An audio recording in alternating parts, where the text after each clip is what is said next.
Olá, ouvintes do Mundo Jurídico. Meu nome é Daniela Oliveira e eu sou editora do Grupo GEM, editora Atlas Forense e Método.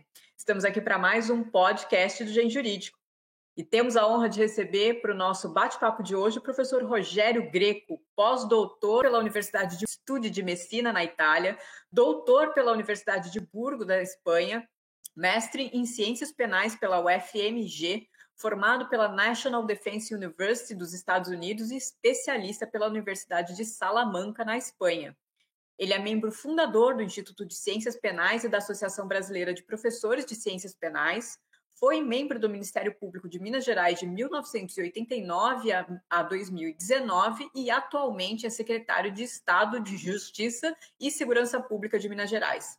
Ele está lançando com a gente agora o Código Penal Comentado e vai conversar conosco um pouquinho sobre uma alteração legislativa importante e super recente que acabou de sair, que é a chamada Lei de Crimes contra o Estado Democrático de Direito, que regulou a Lei de Segurança Nacional e criou um novo capítulo no Código Penal. Mas antes da pauta, vamos dar um breve recado para você, ouvinte. Apresente o nosso podcast para um amigo ou amiga que ainda não conhece o nosso podcast ou mesmo que não conheça podcasts. Vamos aumentar o espaço da nossa podosfera. Professor Rogério Greco, olá, é um prazer recebê-lo aqui conosco. Ei, Daniele, bom demais estar com vocês aqui. Agora, publicando aí pela GEM, né? Já com código novo, super atualizado, vai ser um lançamento muito legal para a gente. Professor, o prazer é todo nosso tê-lo aqui na editora conosco, é um grande nome aí do direito penal, é uma honra a gente ter o professor no nosso catálogo. E, professor, a gente veio hoje para conversar um pouquinho sobre a nova lei que alterou e criou um capítulo novo no Código Penal e revogou a Lei de Segurança Nacional. Quais são as principais alterações trazidas pela Lei 14.197 de 2021? Daniela, isso aqui é, para variar, mais uma das aberrações do nosso Poder Legislativo, né? Então, essa iniciativa foi um negócio completamente sem sentido. Me lembro que, desde que surgiu a Constituição de 88, a antiga, né, revogada agora a Lei de Segurança Nacional, ela vinha sido questionada. Interessante que ela era aplicada de acordo aí com o sabor do vento, né? Quando o sujeito gostava, quando ele achava que tivesse aplicação, ele aplicava. A gente vinha a decisão dos tribunais aí dizendo que não tinha sido recebida, né, recepcionada pela nossa Constituição de 88, já que essa legislação, a Lei 7.170, né, a antiga Lei de Segurança Nacional, era de 1983. Então, quando surgiu a Constituição, e é interessante, né, que os ouvintes entendam isso, quando a lei já existia, a gente fala, na verdade, que essa lei tinha sido, como vem a Constituição posteriormente, essa lei foi revogada pela Constituição. Então, assim, é interessante que essa discussão veio desde a Constituição de 88, as pessoas discutindo muito a Lei de Segurança Nacional, dizendo que ela era uma lei, na verdade, que feria, né, os princípios penais e processuais penais expressos e implícitos da nossa Constituição Federal. Então, essa coisa toda, tudo discurso político, né, que a gente sabe também. E aí essa discussão veio aumentando ao longo dos anos, e agora, recentemente, resolveram por fim, né, a nossa lei aí de segurança nacional. Diziam que era uma lei que havia sido editada sobre um governo militar, que era uma lei autoritária, que era lotada de tipos penais abertos, nessas coisas de conceitos fluidos, e tinha razão, realmente era uma lei muito ruim também. Não estou defendendo a lei de segurança nacional, não. O grande problema é que, quando você quer revogar uma lei que você entenda realmente que essa lei é ruim, que ela precisa ser revogada, você tem que revogar completamente a lei. E não você trazer de volta os tipos que até ontem você reclamava deles. Então, é exatamente isso que essa lei nova fez. Ela manteve uma série de tipos penais, na minha opinião, assim, sem a menor possibilidade de aplicação, porque são tipos extremamente abertos, conceitos assim muito fluidos, conceitos vagos. Isso vai trazer, como sempre trouxe, uma insegurança, uma instabilidade, uma incerteza jurídica violentíssima. Então, a gente viu que essa lei ela surgiu por conta do momento político atual que a gente está vivendo.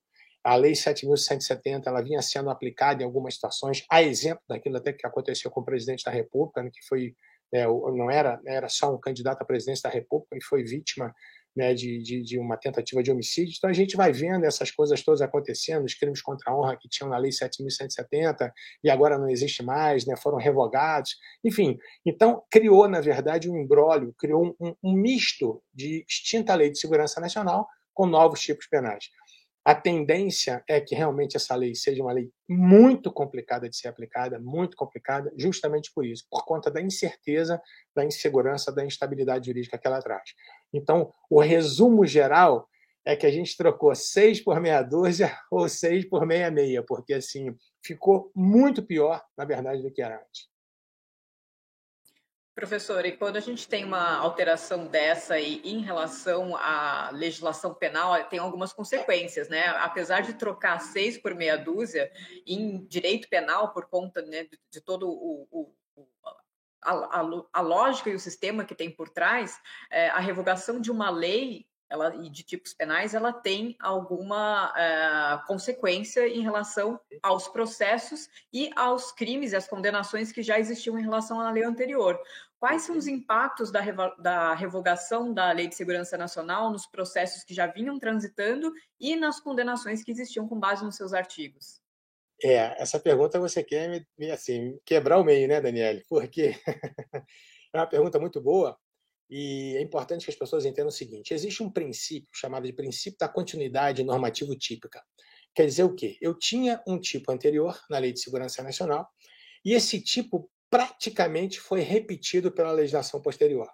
Quando existe essa repetição, ou uma situação de similaridade, eles são muito parecidos, que dá para você entender que o tipo penal anterior agora está previsto na legislação posterior, existe esse princípio que é chamado princípio da continuidade normativo típica. Isso quer dizer o quê? O tipo não foi revogado, não houve aquilo que a gente chama de abolitio criminis, não houve extinção daquela determinada infração penal que continuou a existir. Por isso, continuidade da norma típica. Beleza. Só que tem situações aqui, e a gente vai perceber isso quando fizer um estudo mais aprofundado da nova legislação, existem tipos penais anteriores que não foram previstos na nova legislação. E a grande pergunta é, o que eu faço agora? Então, por exemplo, o artigo 29 da Lei de Segurança Nacional previa a conduta de matar, né? Normalmente os tipos são redigidos dessa forma, igual nós temos o artigo 121 que fala assim, matar alguém. Os tipos, é importante que vocês entendam, como regra, eles prevêem sempre a consumação. Subtrair para si ou para outrem, constranger alguém, matar alguém. Sempre os tipos penais prevêem o crime consumado. As tentativas, elas se encaixam nesses tipos penais, embora eles prevejam tão somente a consumação, elas se encaixam por conta de uma norma que a gente tem, chamada de norma de extensão. E uma dessas normas de extensão é o nosso artigo 14, inciso 2 do Código Penal, que diz assim, diz o crime 2, né, tentado quando iniciada a execução, não se consuma por circunstâncias alheias à vontade da gente. Qual é a finalidade da norma de extensão? Pelo princípio da legalidade, eu só posso entender que a minha conduta é típica quando ela se encaixar perfeitamente ao tipo penal que a gente está fazendo o estudo. Então, por exemplo, no artigo 121, que é a modalidade mais simples, né, de tipo que nós temos no Código Penal, a redação mais simples, mais curta que tem. Matar alguém. Para que houvesse tipicidade, efetivamente teria que acontecer o resultado morte, porque o tipo só prevê a conduta de matar alguém. O tipo não prevê o tentar matar alguém. Para que eu possa enxergar dentro desse tipo, não só o matar, mas como tentar matar alguém, eu preciso dessa norma, que é chamada norma de extensão. O que essa norma vai fazer? Ela vai dar uma alargada, ela vai dar uma ampliada no tipo penal para que eu possa enxergar dentro dele não só o matar, mas como tentar matar alguém. E essa mesma regra se aplica à Lei de Segurança Nacional, se aplicava à Lei de Segurança Nacional no artigo 29, que falava lá, matar, presidente da República, não sei o quê, papapá.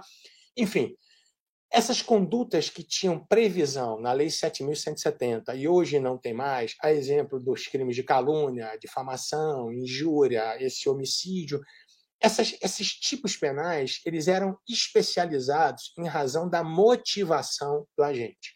Ou seja, havia uma motivação política para caluniar o presidente da República, difamar, injuriar, matar. Só que esses tipos, não houve mais previsão desses tipos, especificamente falando, na nova legislação. E aí, a grande pergunta é, houve abolitio criminis? Não houve aquilo que a gente chama de continuidade normativa típica, porque esses novos tipos não foram previstos com nenhuma especialização pela lei nova.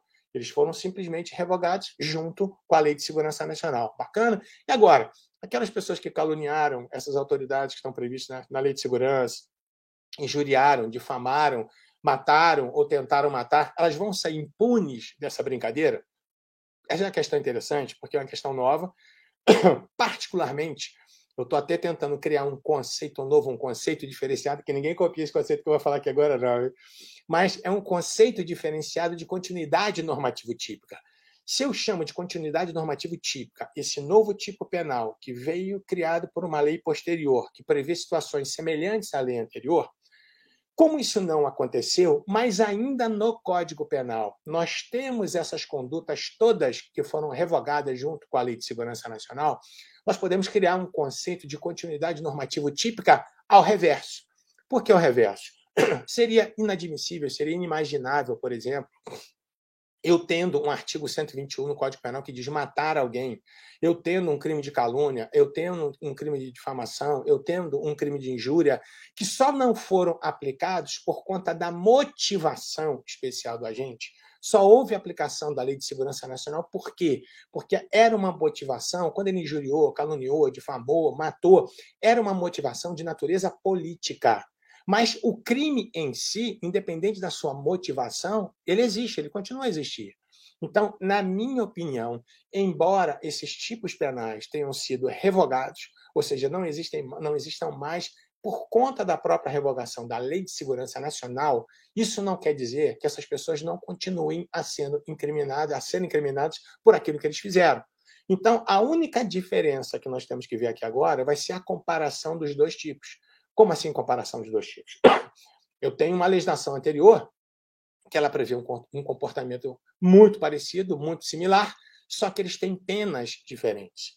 E aí, em razão da pena a ser aplicada, obviamente pelos princípios do direito penal, a gente vai ter que optar sempre, né, por uma situação mais benéfica ao agente. Então, a única diferença que se faz é essa. Na minha opinião, a gente continua, não existe a abolitio criminis, porque essas infrações penais, todas elas têm previsão no nosso Código Penal, que não só foi aplicado simplesmente pela motivação do agente, que era uma motivação de natureza política e conduzia à Lei de Segurança Nacional. Fora isso, eu acho que essas condutas todas se mantêm, elas são incriminadas sim, e essa revogação não pode gerar, mais uma vez, essa sensação absurda de impunidade que a gente normalmente tem aqui no Brasil. Professor, brigadíssimo. Realmente é uma situação complexa, né? A gente acha que essas inovações legislativas, trocar 6 por meia dúzia, não tem consequências, mas quando a gente vai analisar ali nos pormenores, a gente pode ver que o impacto vai muito além daquilo que se imaginava inicialmente, né? Principalmente o legislador. Também, além da Lei de Segurança Nacional, foi revogado o artigo 39 da Lei de Contravenções. Do que tratava esse artigo e qual o impacto dessa revogação? Daniele, na verdade, a lei de contravenções penais por si só já é uma contradição. Porque a gente, no Brasil, a gente tenta, pelo menos, aplicar conceitos que a gente chama de minimalistas. O que significa uma teoria minimalista? Muita gente, quando a gente fala de minimalismo, entende de forma equivocada que vem a ser realmente uma postura minimalista. Primeiro que minimalista não é aquele camarada que gosta de passar a mão na cabeça de preso. Eu, muitas vezes, quando discuto com alguns colegas, né, eu tenho uma dissertação de mestrado nessa área. A minha dissertação foi justamente essa, chamada Direito Penal do Equilíbrio, uma visão minimalista do direito penal, tentando mostrar, na verdade, que o minimalismo é uma das soluções que a gente tem para resolver o problema da violência, o problema da criminalidade no Brasil. É uma das, não é a única solução, não é um problema fácil de se resolver, mas é mais uma ferramenta que a gente tem. Então, o que vem a ser uma postura minimalista? O minimalismo, antes de mais nada, é uma teoria que elege prioridades. Ou seja, eu fui promotor criminal minha vida inteira, fiquei 30 anos no MP, basicamente os 30 anos trabalhando no crime. Agora, como secretário de Estado de Justiça e Segurança Pública, só mexo com isso. Então, assim, o que a gente fala, quando você diz que uma pessoa é minimalista, quando você fala que é uma teoria de eleição de prioridades, a grande pergunta que a gente faz é o seguinte: a quem interessa uma justiça penal sobrecarregada? Eu, como promotor de justiça, eu nunca trabalhei numa vara criminal com menos de 5, 6, 7 mil processos. Isso é absurdo, isso é inimaginável. Não dá para sair legal, não dá para sair certo isso. porque assim não dá para você trabalhar com tranquilidade com 7 mil processos. Então, assim, e o direito penal não foi feito para resolver qualquer tipo de problema. Quando a gente defende a postura minimalista, a gente quer dizer que o direito penal ele só tem que ser aplicado nas situações mais importantes. A gente tem que proteger os bens mais importantes e necessários ao convívio da sociedade. O direito penal não pode se preocupar com tudo. Quando surge uma lei de contravenções penais, fazendo essa distinção, né, hoje completamente absurda entre crime e contravenção penal, a gente sabe que a infração penal ela é o gênero de acordo com a lei de introdução ao Código Penal. Né? A lei de introdução no artigo 1º fala assim, mais ou menos. Considera-se crime a infração penal a que a lei comina a pena de reclusão, detenção, papapá. Contravenção penal, a infração penal a que a lei comina a pena de prisão simples ou multa alternativa, papapá. Ou seja, a lei de introdução ao Código Penal, ela que faz a distinção, ela cria o gênero chamado infração penal. Então, quando você quiser se referir a qualquer uma das situações indistintamente sem errar, você chama de infração penal. Quando essa infração penal ela se divide, ela se biparte. De um lado, nós temos os crimes e os delitos como sendo expressões sinônimas. Do outro lado, as contravenções penais. Né? Hoje, politicamente incorreto falar dessa forma, mas na época o Nelson Gria tinha denominado as contravenções penais como sendo um crime anão, um crime pequeno. Beleza. Hoje é politicamente correto, você não pode falar mais nada que todo mundo xinga, né? Mas, enfim, era a postura do nosso Gria, um maior penalista que o Brasil já conheceu. Ainda hoje não chegou gente que se compare, né, ao conhecimento, à capacidade, à cultura, né, do nosso falecido ministro aí, ex-ministro também do Supremo Tribunal Federal, ministro Nelson Gria. Mas, enfim, a lei de contravenções penais, ela por si só, hoje, ela é uma contradição em si mesma. Por quê? Muitos princípios que a gente adota no direito penal, no processo penal, são aplicados aqui também. A exemplo do próprio princípio da insignificância. Durante muito tempo aqui no Brasil, houve resistência ao princípio da insignificância. Quando eu comecei a lecionar em 93, 94, quando eu falava para os meus alunos em sala de aula, olha quanto tempo faz isso. Quando eu falava para os meus alunos em sala de aula a respeito do princípio da insignificância, só faltava tirar pedra em mim. Os tribunais nem sabiam o que era o princípio da insignificância, mal se falava do princípio da insignificância. E hoje, o princípio da insignificância ele está mais do que consolidado, principalmente pelos tribunais superiores, que aplicam mal ainda, mas já se fala bem no princípio da insignificância. O que é o princípio da insignificância? O legislador ele não pode ficar, quando ele cria um determinado tipo penal, ele não pode ficar descendo a detalhes, a minúcias. Então, por exemplo, quando ele cria o artigo 155, ele fala assim, subtrair para si ou para outrem coisa alheia móvel. Beleza. Ele narrou o comportamento que se quer proibir sob a ameaça de uma sanção de natureza penal. Subtrair para si ou para outrem coisa alheia móvel. Quem não for minimalista, essa pergunta que eu vou fazer não tem o menor sentido. Mas quem achar que o minimalismo é uma das ferramentas importantes que a gente tem para resolver o problema, principalmente da superlotação prisional, a pergunta é extremamente importante. Quando você fala assim, subtrair para si ou para outrem coisa alheia móvel, a pergunta do minimalista é qualquer coisa alheia móvel está prevista no artigo 155 e, portanto, interessa ao direito penal? Imagina a subtração de um alfinete que custa 10 centavos. Se você for olhar em termos de tipicidade formal, se encaixa, porque fala subtrair para si ou para outrem coisa alheia móvel. O alfinete era seu quando você pegou? Não. Era de um comerciante? Sim. Ele te deu esse alfinete? Não. Então, em tese, você subtraiu para você uma coisa alheia móvel. Existe aquilo que a gente chama de tipicidade formal ou tipicidade legal, que é o encaixe, é a subsunção perfeita da conduta do agente a esse modelo abstrato previsto na lei penal, que é o nosso tipo. Aí vem a pergunta minimalista. Bom, existe tipicidade formal, sim. Mas será que quando o legislador criou o tipo do artigo 155, foi pensando nesse tipo de bem? Se você for minimalista, você vai dizer que não. E aí você vai entrar num outro conceito, que é o conceito daquilo que a gente chama de tipicidade material. Então, o que é tipicidade material? Tipicidade material é o critério através do qual o direito penal vai aferir a importância do bem no caso concreto. Abstratamente falando, aparentemente se encaixa. Ok, houve tipicidade formal. Mas no caso concreto, não existe a tipicidade material. Esse bem ele não tem a importância, o status exigido pelo direito penal. Então a gente vai dizer que, embora formalmente típico, o fato ele é materialmente atípico. E a gente vê isso aqui direto na lei de contravenções penais. Por exemplo, hoje o princípio da insignificância ele é perfeitamente aplicável a um crime de lesão corporal. Eu posso enxergar numa lesão corporal, uma finalidade de produzir uma lesão corporal, mas essa lesão corporal foi tão insignificante, tão insignificante, tão insignificante, a ponto de afastar a tipicidade material. Se eu enxergo isso, por exemplo, num crime de lesão corporal, que dirá numa contravenção penal de vias de fato? A contravenção, que fala lá, praticar vias de fato, a contravenção de vias de fato, por si só, sem ninguém fazer nada, abstratamente considerada, ela já é insignificante. Então, a lei de contravenções penais, de uma forma geral, na minha opinião, ela teria que ser revogada. Agora, aqueles comportamentos da lei de contravenção penal que a gente reputar como importantes, que se transformam em crime, como aconteceu inúmeras vezes já. Antigamente, né, a galera muito nova aí talvez não vai se recordar disso, mas o porte de armas era uma contravenção penal. A falta de habilitação, né, para dirigir veículos automotores era uma contravenção penal. Isso foi transformado em crime. Sabe, politicamente se entendeu que aquele comportamento era tão importante, tão importante, tão importante, que merecia ser convertido num crime e aconteceu. Então, da mesma forma, vem a nova lei e revoga o artigo 39. Esse artigo 39, a existência dele era completamente absurda, né? Ele já estava revogado comparando com a Constituição Federal. Por quê? Olha a redação do artigo 39 que foi revogado pela nova lei.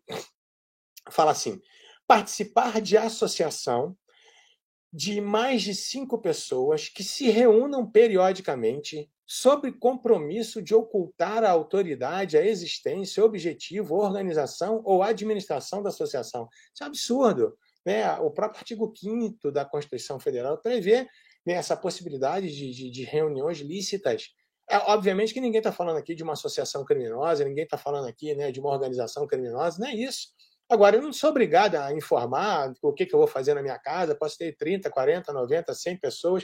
Então, assim, era um artigo realmente da lei de contravenções que não tinha o menor sentido, comparativamente aos nossos direitos de liberdade, né, previstos, né, constitucionalmente.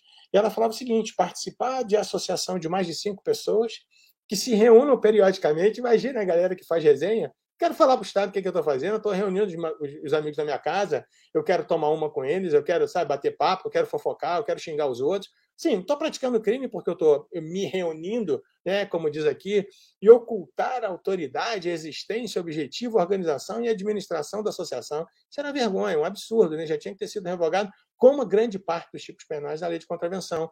E dizia pena, prisão simples de 1 a 6 meses ou multa.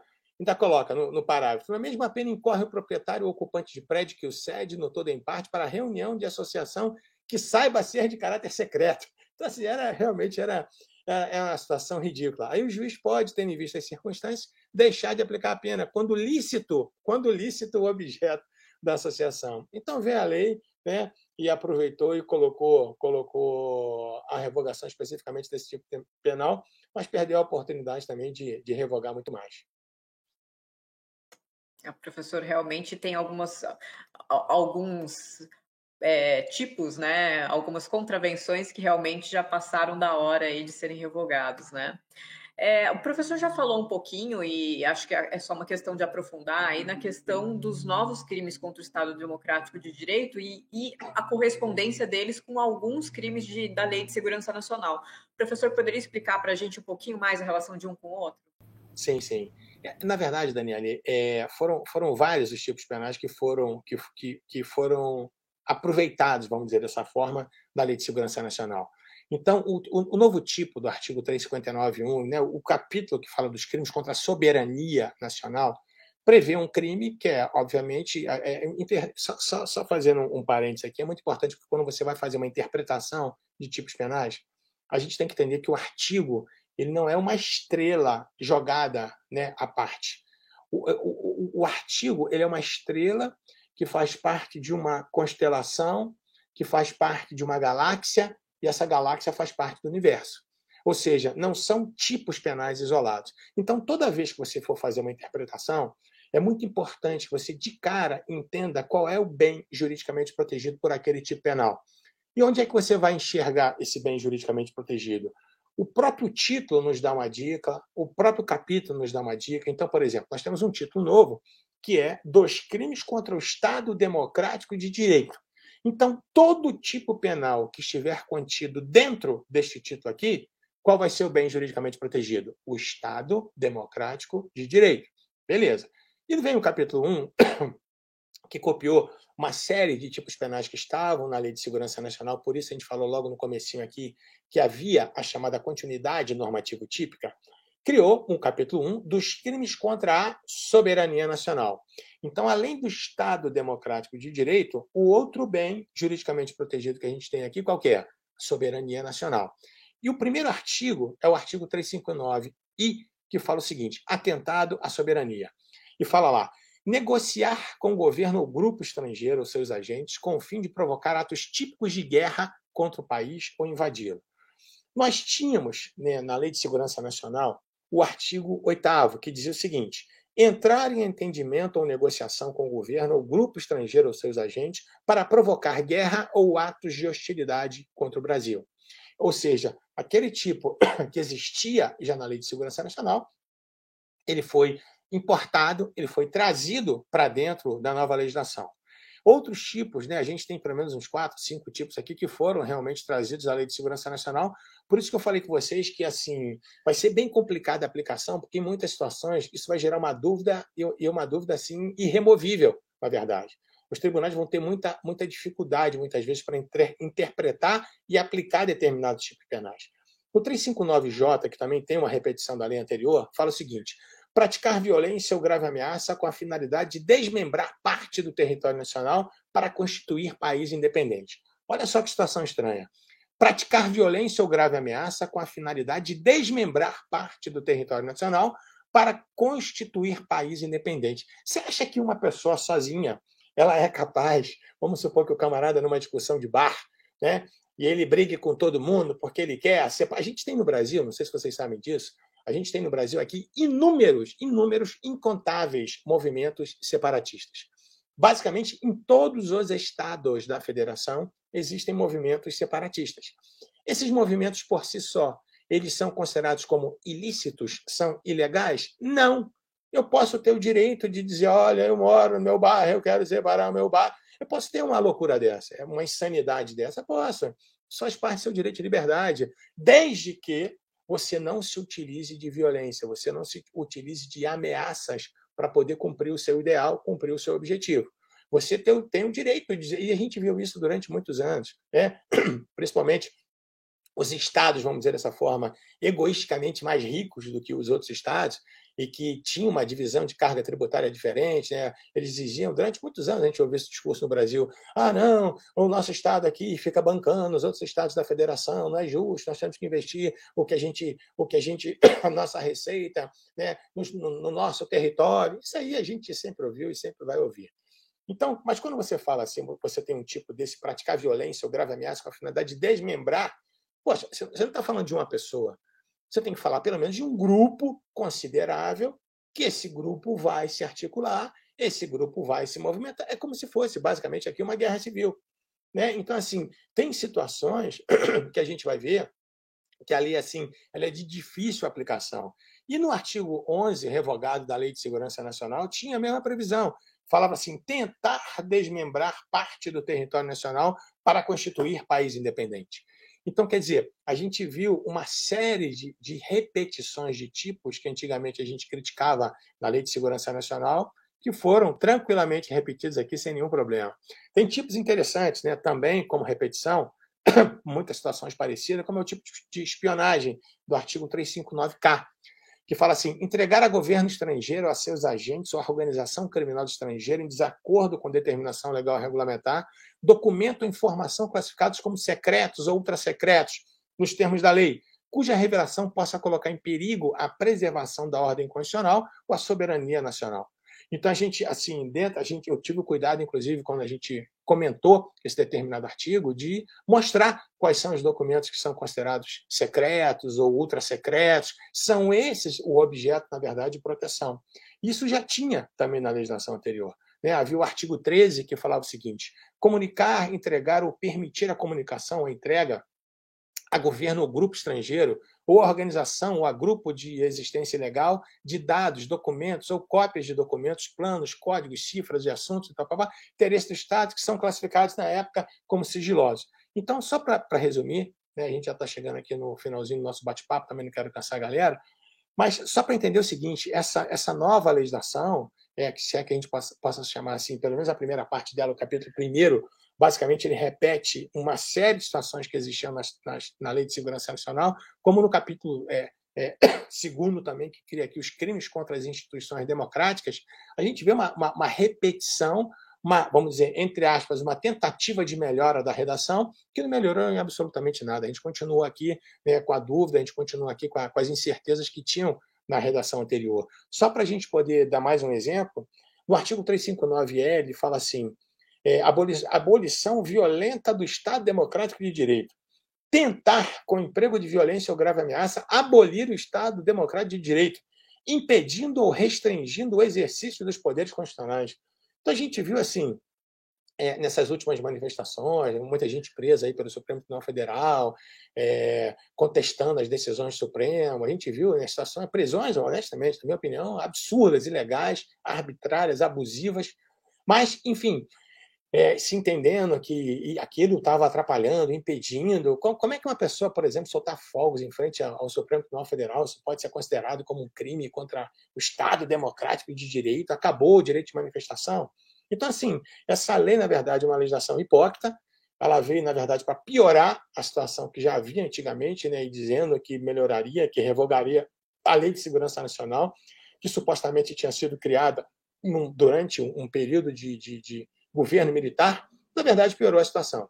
Então, resumidamente, a gente não tem muita coisa boa para dizer, mas está bem explicadinho no livro, está bem narrado, né? A gente procurou mergulhar a fundo aqui naquilo que era possível, né? Aquilo que a criatividade permitiu fazer, mas, enfim, são momentos difíceis. Então, a gente vive um momento muito complicado no Brasil, a gente nunca legislou tão mal, a gente tem cada vez mais a tendência a piorar. A gente vive um momento de inflação legislativa assim, insuportável, um momento terrível. Já passou do momento, na verdade, da gente compilar tudo que for importante e condensar num único corpo, condensar num único código, como existe nos outros países. Porque a ideia da codificação ela é muito importante. Qual é a ideia? Né? A ideia, principalmente, que surgiu no século XIX. O código, a grande sacada de um código é ele reunir num corpo só toda a legislação correspondente a uma determinada matéria. Só que no Brasil não, a gente vive um momento de inflação legislativa que é terrível. Você tem o Código Penal, o Código de Processo, Lei de Execução, Lei de Contravenções Penais, mais de 200 legislações periféricas, isso é absurdo, né? Isso aí é inimaginável. Então chegou o momento, ao invés de a gente viver essa coisa da chamada inflação legislativa, é preciso que a gente agora tenha uma deflação legislativa. É preciso que a gente tenha coragem para poder jogar fora inúmeros tipos penais, a exemplo, como eu falei com vocês, da própria Lei de Contravenções Penais. Fazer uma depurada, fazer uma limpeza no sistema para que a gente tenha um corpo único, onde a gente vai ter mais segurança, mais estabilidade, e mais segurança jurídica. Professor, uma das inovações legislativas trazidas pela nova lei foi o artigo 359-T, que descriminaliza as manifestações críticas aos poderes constitucionais. Existe algum limite para essas manifestações? Olha só, o 359-T ele tem a seguinte redação. Não constitui crime previsto neste título a manifestação crítica aos poderes constitucionais, nem a atividade jornalística ou a reivindicação de direitos e garantias constitucionais por meio de passeatas, de reuniões, de greves, de aglomerações ou de qualquer outra forma de manifestação política com propósitos sociais. Isso aqui não podia, na verdade, deixar de ser, por quê? Porque isso aqui é o que diz o Estado Democrático de Direito. As pessoas têm, na verdade, a liberdade de expressão, a liberdade de manifestação. O que a gente tem visto, né, e de forma assim, bastante triste recentemente, são os tribunais, principalmente o Supremo Tribunal Federal, prendendo as pessoas por conta de crime de opinião. Eu fui promotor de justiça, como eu falei, durante 30 anos, eu nunca vi num processo por crime de difamação, calúnia, injúria, algum crime contra a honra, alguém ser preso por conta disso, ser preso por sua própria manifestação. Então, isso aqui basicamente é chover no molhado, mas é dizer, na verdade, ao povo, de uma forma geral, que existe liberdade de expressão. Obviamente que sem excesso. Todo excesso vai ser punido. eu posso me manifestar, eu posso reivindicar, eu posso protestar, ok, mas eu tenho que respeitar as pessoas. E quando há o excesso, todo excesso pode ser punido, e não vai ser diferente aqui no artigo 359-T. Ele não acoberta o excesso, ele só permite a liberdade de expressão. Professor, obrigadíssimo. É um grande prazer aqui ouvi-lo, principalmente sobre um tema tão palpitante, né? A gente está num momento nesse país, né, de um aumento muito grande de politização da nossa sociedade e de polarização. Eu acho que essa lei ela é um reflexo desse momento que a gente vai vivendo, e ouvir o professor aí num tema tão importante é muito importante para a sociedade como um todo. Gostaria muito de agradecer, e você, ouvinte, se gostou, não esqueça de indicar o podcast do Gen Jurídico para os amigos. Professor, obrigadíssimo. Eu que te agradeço, Daniele. Bom demais agora fazer parte aí do time da Gen. Bom estar com vocês.